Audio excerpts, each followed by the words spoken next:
I'm looking for some input on this skimmer right here.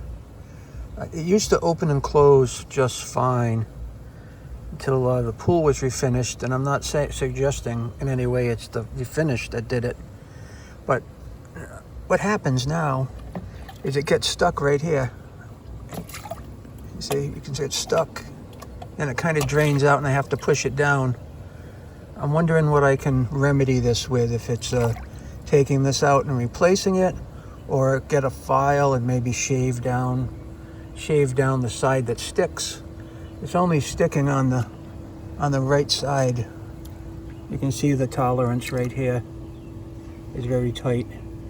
I don't have to take much off of it to correct it, but I'm looking for some ideas on how to fix this, because some mornings I come out here after the kids have been jumping in the pool and it's stuck. Water still goes in, but it's low, but it has a potential of sucking air. So let me know what you think, and I'm looking forward to your suggestions.